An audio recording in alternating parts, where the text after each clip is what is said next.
Hey guys, we're going to be reviewing the last half of season 4 of My Hero Academia.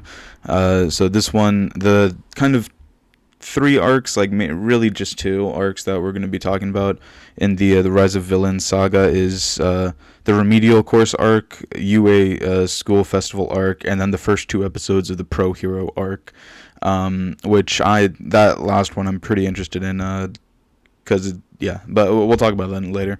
But yeah, so you kind of have in episode 78, so that's kind of that episode. From what I can tell, it's unique in this show in the sense that it not only wraps up the arc that happens before this, which is the Hasakai arc, which is just that is hands down the best arc that they have done so far. Just for an understanding of that, I've watched 11 arcs, so you kind of have the first saga here, and then the second saga is what we're on now, and with those 11 arcs, and that last one being the Hasakai arc, that one is just really good. I still think it's the best even after watching these other two arcs, and the beginning of the Pro Hero arc. That might be able to surpass it with what they're setting up, but we'll again talk about that in a bit here.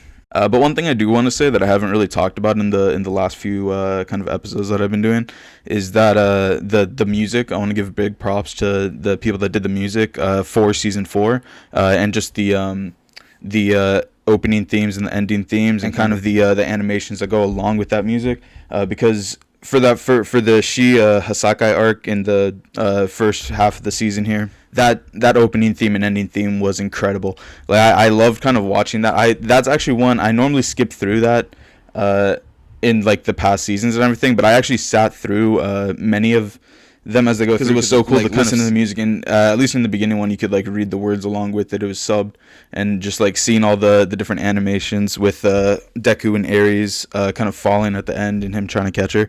And then in this what we are talking about is the second half of season 4 today. I think that this theme song, which is called Star Maker in the opening and Shout Baby in the end theme, I think that these two, at least that opening theme, Star Maker, might be my favorite theme that they've done, just because it's so like joyful and hopeful, and it's just so really what it comes down to. The Remedial Course arc and the UA School Festival, which are the two main arcs that we're covering here, these two are just kind of what heroes do in peacetime. Like you kind of saw it at the beginning with like there was a sense of security with All Might, but now we're seeing Class 1A and Deku and all of them in a different kind of light, because now they've fought, they've seen people die, they've seen like their mentors die, like Night Eye, and you see, I don't know, like Deku's seen quite a few people either die or get severely hurt. He himself has gotten incredibly hurt, and so it's you're dealing with a new set of students, I guess, a new set of people going into this second half of their first year here. And that, I think, makes this like little bit of peacetime a little more interesting than what we kind of previously saw. Even though this is in the Rise of Villains saga and the world is getting more chaotic and desperate, there actually, I think it was a conscious decision too. In these two arcs, from what I remember, there's not really a mention of the Villains League, or the League of Villains, or kind of any of them really. In the sense that they're like threatening, like you have in the UA School Festival arc, you do have them saying like we're beefing up security and the police didn't want us to have this school festival, but we wanted it to kind of raise the hope of the students and show the world that like we're still a force to be reckoned with. And you do have a villain in Gentleman and La Brava, so you kind of have them as the villain and sidekick there, and he does try to infiltrate the school, but he's not trying to do anything, like he's not trying to kill people, he's not trying to like steal something, he's just trying to show that he can infiltrate the school and that like to cement his name in legacy. And his story, I don't really like, he is a villain, but he's like a great character, you know. And we'll talk about that in a second, but just for the remedial course arc, which starts halfway through episode 78, when they Shoto and Bakugo get to the like the little testing area for their So basically, they have to do this so they can get their licensing, their preliminary licensing, so they can start using their powers, their quirks, in like self-defense situations without being reprimanded.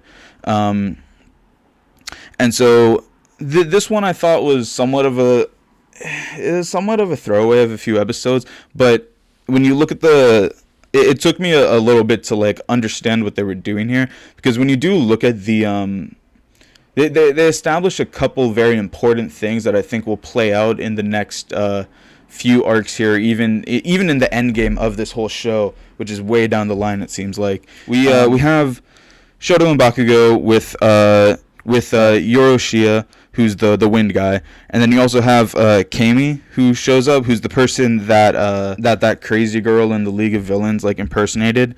So you have her, Yoroshi, and Shoto and Bakugo kind of show up, and those are the four characters that we know, and obviously there's a bit more that are there that we just don't know. But yeah, so you have them kind of showing up, and then you have Shiji, who's the meatball guy that Bakugo fought, and he shows up just to watch with one of the Shiketsu teachers, and so they're kind of watching the training going on, and what it is because they're like, you guys all failed because you failed in the second half of it, which was like saving the civilians, and you guys need to work on actually establishing trust with people and everything, and like showing people that you can be heroes and that you are heroes. And so they say like you have to like bond, and then they send in a bunch of children from like elementary school who are all very unruly, and they say you have to bond with these kids and like gain their trust and friendship, and so that's their goal in these kind of 2.5-3 episodes that they have, and kind of what ensues. I'm not going to go into too much detail of it because I don't think a lot of it's important. It is very beautiful what they come up with, and they do ultimately succeed in doing it and continue their training. I don't think they have their licensing yet, but they continue their training forward, and once they finish this course, that was one thing that was kind of confusing for me, because I thought that they were going to get their licensing at the end of it, but once they complete this one lesson, it kind of is over, and then we just go on to the next arc. But what was really cool is that you have a couple things here. So All Might and Endeavor show up. Endeavor's there to watch Shoto, and ultimately he is showing him that he's, and he tells him this in the 80th episode, which is kind of the end of this arc. He tells him like, I want to be a man. And this comes back later in the season. He's like, I want to be a man that you can look at not as just like a hero, the number one hero. I want to be a man that you can look at as your father, that you can be proud of as your father. And I think he tells him even like, I'm proud of you and I want you to be proud of me. And so that's a pretty big moment for Shoto, because like his whole thing really is that he just despises his father, especially for putting his mom in the hospital and treating him and his brother and sister like kind of horribly throughout their childhood, not being affectionate towards them. And this is a real moment where he sees his father. He's skeptical of what his father's saying, but he somewhat can tell, it seems like, that this is a different side of his father, that his father is has regrets now, and that he wants to bond with him, or at least show him how to be a hero now. Because you got to remember, Shoto at least is his pride and joy. This is what he's most proud of Shoto in the sense, but he's proud of him in the sense that he wants Shoto to surpass even him in like the legacy of it all, more so than either of his other kids or anything like that. But so you kind of have that aspect of it where it's so you have Shoto's father, Endeavor, who I know I kept saying Everlast, but it's Endeavor. They're the same person. I just keep blanking on the name. But Endeavor here is the number 2 villain. Now he's the number 1 after All Might's retirement, which he's kind of pissed that's how he got number 1, because he always wanted to be number 1 by actually like achieving number 1 status. And you find out in this that there's actually like a Japanese billboard ranking of these heroes, and that's how they determine who's number 1, number 2, blah blah blah. Yeah, so it's something where Endeavor goes and he wants to talk to All Might, and he asks him basically like, how did you do it? Like, how were you the symbol of peace?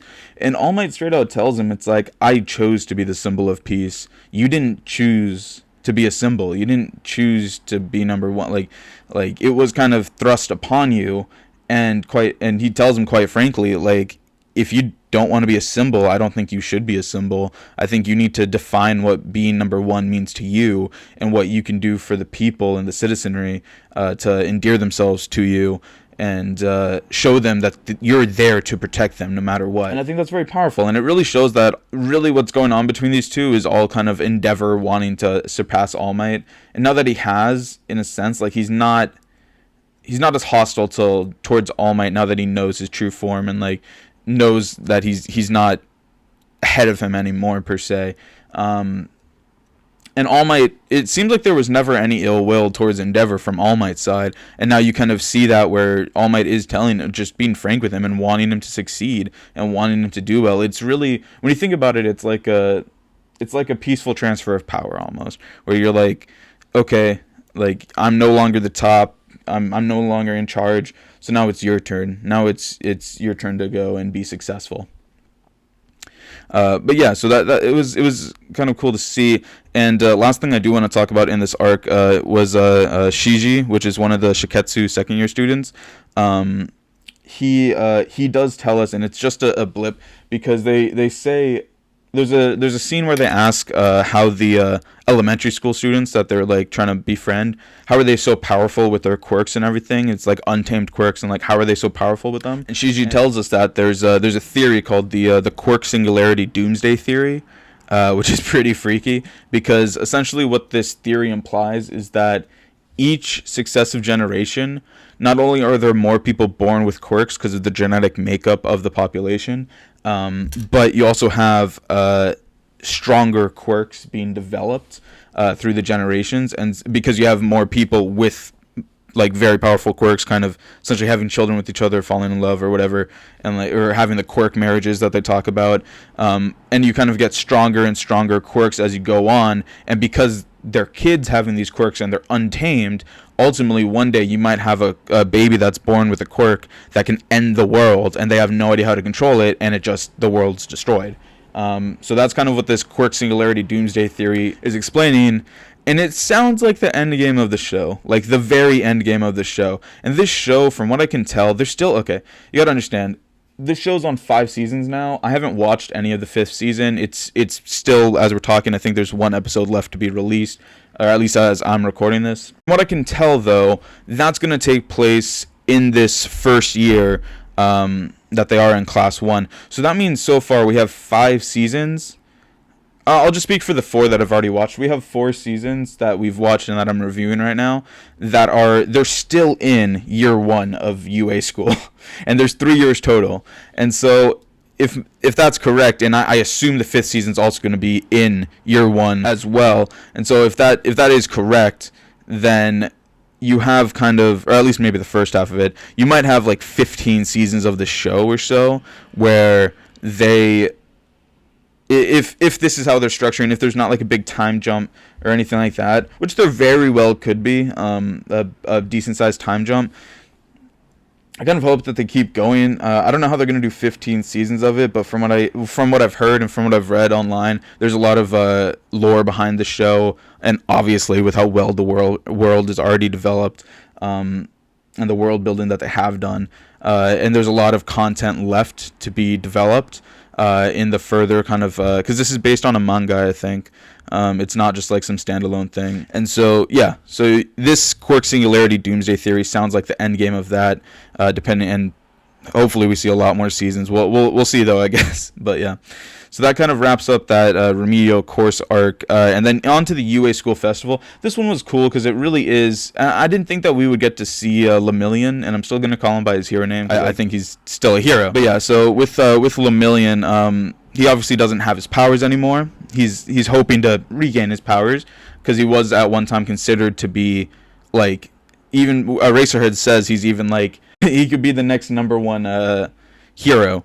He could surpass even Endeavor and be that number 1 spot, just when he graduates from UA even and starts his heroing. So basically what the school festival is a chance for, you had the sports festival before, which is really a chance for the heroes to shine, and then this school festival is more of a chance for like support classes and general ed classes and kind of these different classes like the business classes to kind of shine. And there's also a chance for all the school to bond and come together, and like each class gets to build something, or like a fair. It's basically a fair where you have like each class building different, like you can have food stands, you can entertainment stuff, And what Class 1A decides to do is a concert, basically. It was quite cool to get some more development on Earphone Jack. And again, I'm calling these students by their hero names. But it was kind of cool to get some more kind of, I guess, background on her. And like her parents seem like they're musicians, and she kind of grew up thinking that she was going to be a musician. And she told her folks, like, I don't want to be a musician, I want to be a hero. And she went to UA. And all this blah blah blah, but you kind of have the whole class kind of surrounding around her, and she's in charge of essentially this concert, planning out and everything. And it's really cool because you have Lemillion and Deku that are they want to bring Ares to the concert to have fun, basically, and like bring her to the fair and show her that life isn't. It's not just darkness. It's there's joy, there's fun, and that's kind of seems what the theme of this arc is the light and the dark, you know? Like, even though we're literally in the midst of the Rise of Villain saga, like, we're basically halfway through, but it's still showing, like, there's a whole arc, there's 6 episodes here that are dedicated to just normal, everyday kind of UA stuff and the fun in the world, and, yeah, it's quite awesome to see, actually. And the end product, when I actually saw the concert that they have, it's pretty sick. And then they have when Ares is there, she's smiling. She comes and visits the school, and everyone's like really nice to her, which is cool. And Lemillion's hanging out with her, and they ultimately like actually bring Ares to the school, like she's living there now.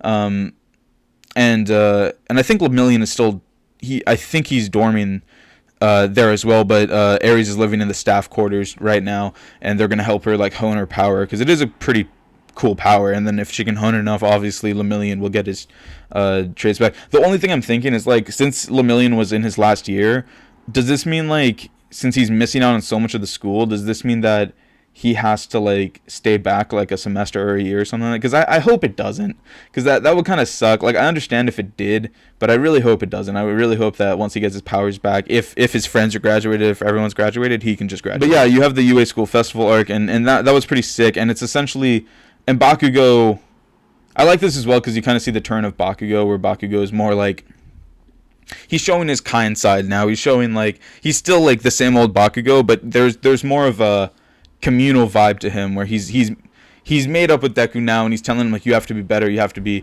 like the best. And so they've kind of made up as friends, like frenemies, I guess. Like, they're in a little rivalry with each other, but they're there to support each other now, versus before it was Bakugo was literally trying to kill this guy.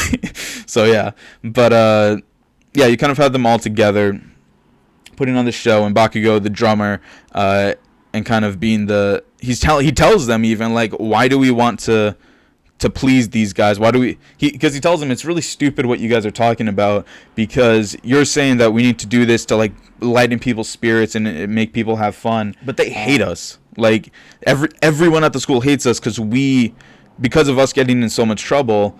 And Bakugo feels this the most because he was captured, and he feels that in his core, like, he thinks that he's the reason for All Might losing his powers, and that villainy is rising. He literally thinks that he's the reason for it.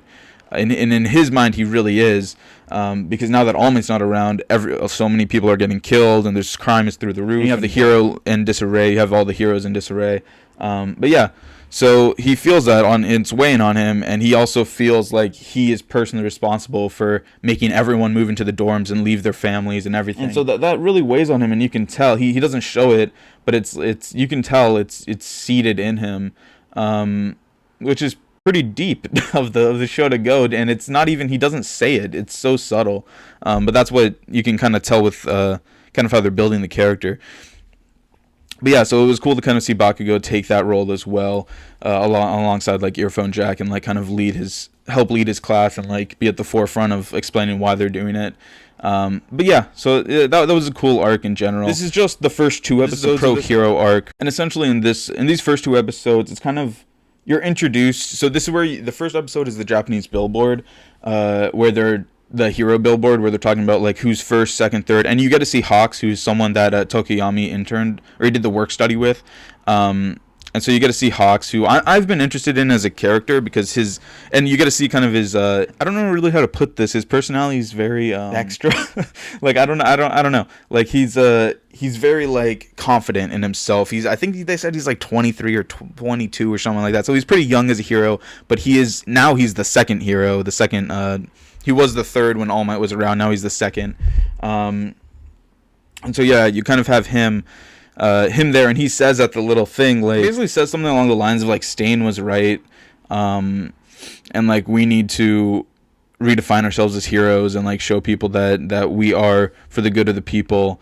But he says it in a very like less depressing way than I just put it, I guess. I don't know. But he says it in like more so of a jokey way, and then he's like introduces like Endeavor, and Endeavor tells him like, you gotta apologize to those heroes, man, like that you just kind of bashed, and that was kind of wrong of you to talk it like that. And Hawks is like, we need to go and talk somewhere. And so they go and they talk, and this honestly, like, I don't know how I feel about Hawks. Like, he seems somewhat odd as a hero. Like, I don't know how to put it. Like, there's something not quite right about him. His power's really cool though. He has these wings on him that he can use to like fly. He can send each individual wing, and they're so strong, and like each individual like feather is so strong, and he can send them to go and like rescue people from buildings, or what he ultimately does is attach them to Endeavor, so Endeavor can chase down a Nomu. So him and Endeavor go to like his hometown, and this is the final episode, or not the final episode, this is the second to final episode. They go to his hometown, and this is where you hear talk about this paranormal liberation. So Hawks brings Endeavor to this town, or this city, and it's basically like this is where you first hear talks of the Meta Liberation Army, and the only time you hear it is just some crazy guy literally outside his building that he worked at screaming about it. And they show like this book by Destro, who I assume is a villain, and they show this book by him, and it's just for a split second. So, but it seems decently nefarious, and but then Hawks kind of just knocks him out, and the cops come and like arrest him. But they go to the top of this building. They're eating, and then all of a sudden there's this Nomu that flies in to their building, and he's like, "Who's the strongest one here?" Like, and this is the first time they've heard a Nomu talk. It's like it's actually smart. And this episode also is called "The New Symbol of Peace." And so yeah, but it's the first time they hear this Nomu talk, and it basically asks who's the strongest. Endeavor says he is, and then you kind of. And so he starts fighting him, basically. And then there's kind of a back and forth between the fight and Endeavor's family. And not the first time, but for one of the few times, you kind of see Endeavor's daughter and son with their mom. And you see, like, his son obviously doesn't have any, like, he doesn't like his dad at all. Like, even more than Shoto, it seems like his son just hates his dad. And for what he did to his mom, and for his mom kind of just taking it and not like fighting back or anything like that. But then his son and his sister are kind of in the car, and their names are Fiumi and Natsu. I don't know. I'm gonna call them. Yeah. I don't know. But yeah. So this fight that takes place it's a really sick fight, and it kind of shows you the power of Endeavor. And I was a bit surprised because he gasses out very early, because I guess he just blasts the Nomu like very quickly, and it seems that he's gassing out really early, and but then he keeps going, and I guess that's what makes him the number one pro hero now, is that this man literally never falls down or gives up. Like he falls down, but he never gives up. Like he always gets back up continually, like over and over again. And this Nomu, by the way, is called the Hood. It's I guess the smartest Nomu we've seen. It can regenerate, so even all it needs is its head to regenerate. So Endeavor goes for the head, and eventually Endeavor actually carries Hood all the way to like, I guess, orbit, like into space basically, and then falls down with him, like explodes him, and then you just see them both falling down. I honestly thought that Endeavor was gonna die here, which I know I say every time, but I legitimately thought that he would die, because Endeavor seemingly lost an eye. It's a hood, and he was very beat up, and he's falling from space down to the ground. But you see it at the end, and you see Shoto at school, and like all his friends, they're watching because they were like, why isn't he giving up? You have not so, who's his son, I believe, kind of asking why he's not giving up. Everyone's just like in awe of him. And this is really where he shows that he is the new number one hero, because he basically risks his life for all the civilians there, which is, people are intimidated by Endeavor in general, and that's why he didn't rank as high as Hawks on like the favorability, I guess, list, the popularity list. But he ranked number one based on like a number of different factors. But he's not as when people see Endeavor, they don't want, and they actually show this earlier, they're not like looking at him as like someone that they're like a fan of per se. They're more looking at him like someone they're in awe of his just sheer power and his sheer determination. And like, they obviously see him as a hero, but they're like, people are a bit scared of him. And so, unlike Hawks, which is just like all personality and all persona, and everyone's just like, oh, be my friend, like, you know, like buddy with him kind of thing. And Hawks does definitely, like, he pitches in this fight in amazingly, because he basically saves all the civilians so Endeavor can focus on the fight. And Hawks even tells him, like, I want to be your number two, because Hawks is number two at this point. He's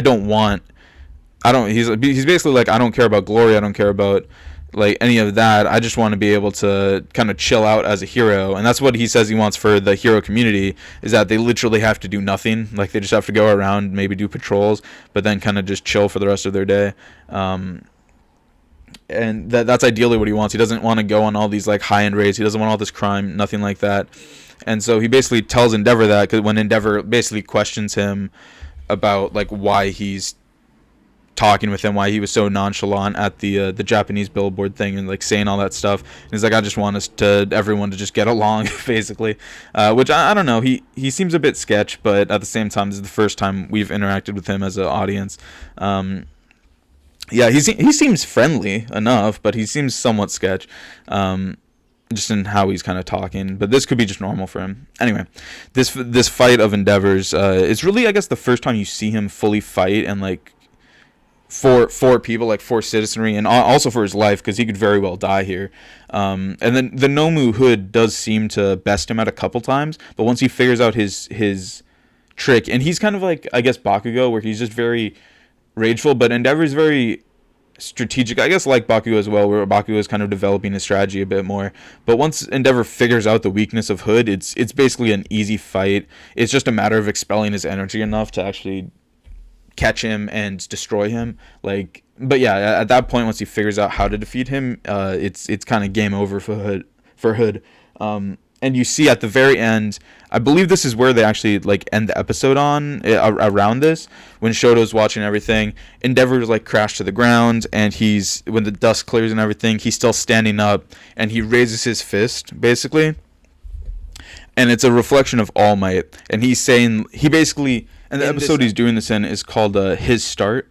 And so that's obviously referring, what I think it's referring to is Endeavor's start as the new symbol of peace, and showing that he is like definitively number one, and that he's there for the people, and to be a hero. And that's really it. Like, I don't really know Endeavor's motivations besides being number one and being a hero, and it was pretty obvious that he was struggling with being number one, how he got it, because now there's not really an extra motivation for him. At this point, he doesn't really know what to do besides just save people, which is heroic in itself, but he's not. Is it just maintaining the number one status? Is it like, what is it? Like, what is next for Endeavor? And I think that's going to be interesting to see going forward, because I am starting to really like this character, and I hope we're focusing more the dynamic on like Shoto and Endeavor, which has been prevalent from Shoto's side of it. But I would love to see it, if this is the pro hero arc, I would love to see it from Endeavor's side as well, kind of see how that interaction works. As well as, obviously, we're very involved with Deku and All Might, because they're Deku's the main character, but for those of you that didn't know. But yeah, it's cool to see that as well. So yeah, I think that's where I'm going to leave it. There's a lot more I could talk about in this season, but I've gone on long enough. I've rambled for quite a bit, so I don't want to keep you guys too long. But yeah, this was all in all. This season is their best season so far. I like it better than the third season specific, even though I think the third season that first like half of the arc there where All Might is going is like really phenomenal.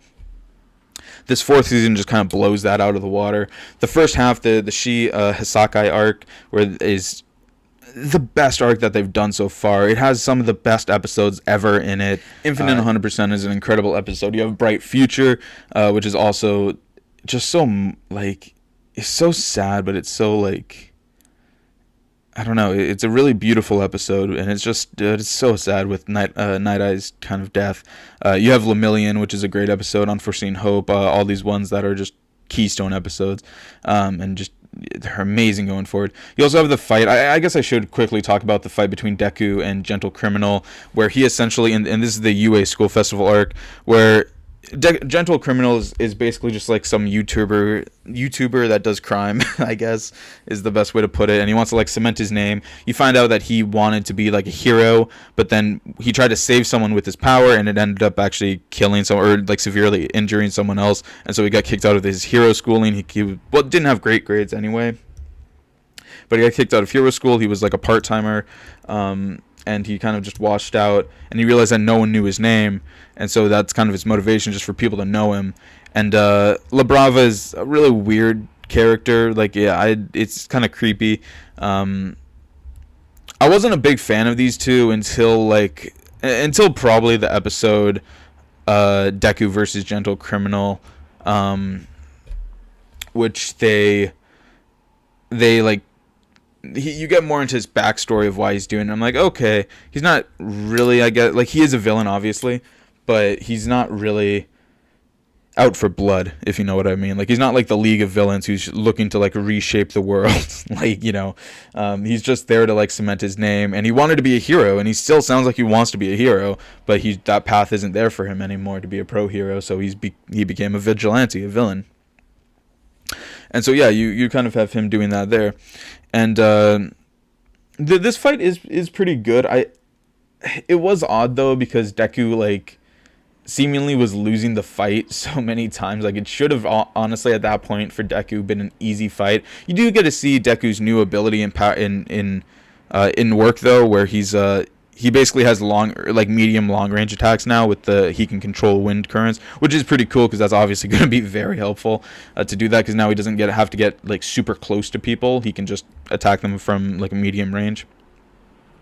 So that's cool, and you get to see the support characters who built him. They're very useful, and they help heroes all the time. But yeah, so this fight was good, and what I will say is that you get to see. It seems like the comps are basically talking to Gentle Criminal, and they say like second chances aren't often given out, but for you're lucky there is going to be one. And so we'll see what's going to happen with him, like season 5, season 6, so like going forward. I definitely think we'll see him again, but yeah. I guess that's where I'll end it. I know I went a little longer than I said I would, but I just realized that I didn't talk about Gentle Criminal, and he is kind of a decent part of the story for the last half of season 4, at least the amount of time they spent on him. Yeah, so that's where I'm gonna end it, guys. You guys have a good one, and this has been fun. This has been I'm looking forward. I haven't started watching season 5 yet. Really looking forward to see where they go from here. And again, I'm interested to see if they will do some sort of time jump, or how they'll bring this all together, and like what's Hawk's kind of role in it. But yeah, have a good one.